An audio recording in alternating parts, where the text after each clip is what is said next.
Saumur, à l'époque d'Henri IV et du célèbre écuyer Antoine de Pluvinel.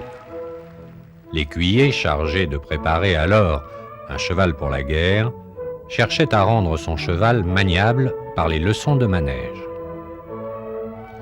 Il commençait par la leçon du pilier. Contraint à tourner court, il se soumettait aux aides du cavalier. Le mouvement en avant est obtenu par les jambes, soutenues par la chambrière. Le cheval est freiné par la main, qui agit sur le capçon ou sur le mors, alors que le cheval est contrôlé par la longe. Obéissance à chaque jambe. Ici, la droite qui tient les hanches en dedans du cercle, dans un galop très rassemblé, dit terre à terre, où les épaules allégées tournent facilement autour des postérieures. Les exercices se font tantôt à gauche, tantôt à droite, pour donner une égale aisance de chaque côté.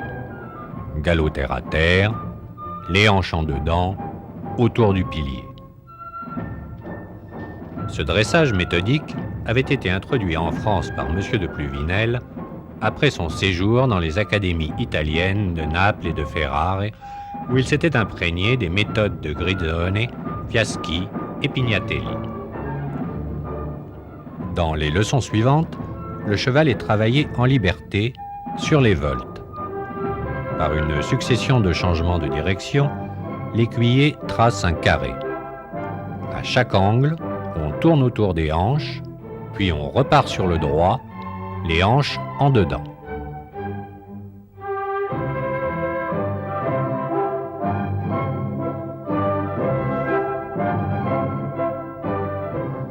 Le galop est l'allure du combat. Le cheval est donc exercé au galop sur les voltes.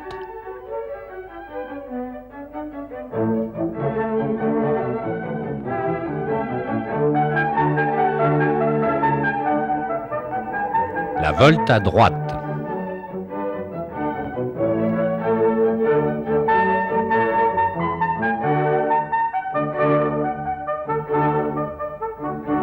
C'est dans cette allure de combat que le cheval doit donner l'expression la plus parfaite de sa maniabilité.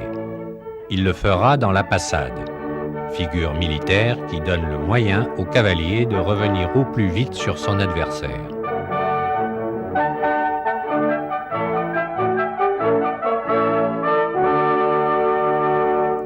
Attaque dans un galop furioso. Ralentissement pour tourner autour des postérieurs, puis il rattaque à nouveau, il passe et repasse sur son adversaire, c'est la passade.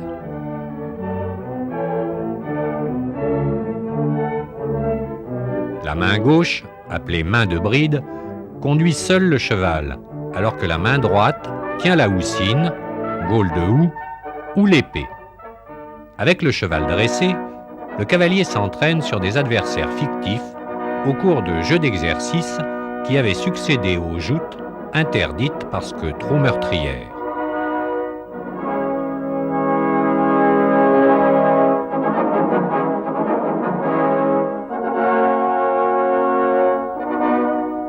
Ici, le jeu des têtes, qui figure toujours aux côtés des chorégraphies équestres dans les carrousels dont Saumur maintient encore la tradition.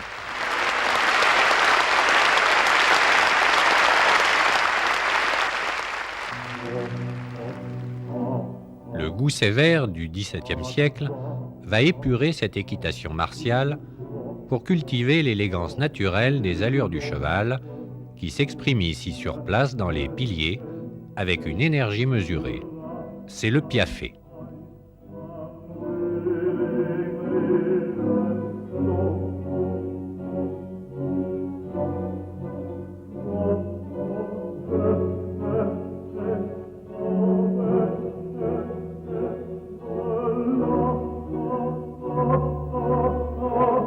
Piaffé dans les piliers, où le cheval était, dans les premières leçons, attaché.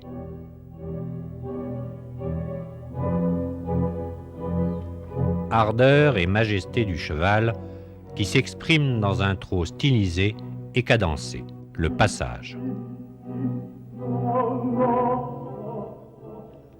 maîtrise du rassemblé, de l'équilibre sur les hanches avec la pesade.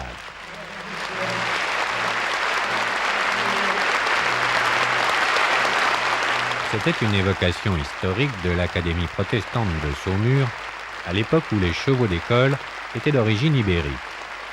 L'art équestre naissait en Europe.